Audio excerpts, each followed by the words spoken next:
গো, তোমার মনে আছে আগামী ৭ জুলাই থেকে ১৫ জুলাই পর্যন্ত ৯ দিন ব্যাপী ঢাকার ইসকন স্বামীবাগে শ্রী শ্রী জগন্নাথ দেবের রথযাত্রা অনুষ্ঠিত হবে? হ্যাঁ, মনে থাকবে না কেন? দীর্ঘ ১ বছর পর আবার সেই রথযাত্রা। তো এই খবর সবার কাছে পৌঁছাতে হবে না? হ্যাঁ, অবশ্যই পৌঁছাতে হবে।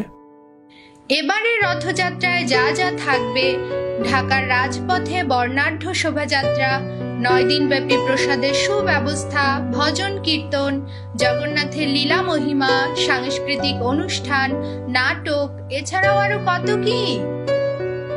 এবারে রথযাত্রায় যে সকল অতিথিবর্গ উপস্থিত থাকছেন: শ্রীমৎ ভক্তি অদ্বৈত নবদ্বীপ স্বামী মহারাজ, সহসভাপতি ইসকন বাংলাদেশ; শ্রীমৎ ভক্তি বিনয় স্বামী মহারাজ, সহসভাপতি ইসকন বাংলাদেশ; শ্রীমৎ ভক্তি কেবল গোপেন্দ্র কৃষ্ণ স্বামী মহারাজ, শ্রী শ্রী কৃষ্ণ বলরাম মন্দির, ইসকন বৃন্দাবন। এছাড়াও আরো উপস্থিত থাকছেন দেশের বরেণ্য ব্যক্তিবর্গ। উক্ত রথযাত্রা মহোৎসবে আপনারা যোগদান করুন এবং জগন্নাথের কৃপা লাভ করে আপনাদের এই মনুষ্য জীবনকে ধন্য করুন। জয় জগন্নাথ।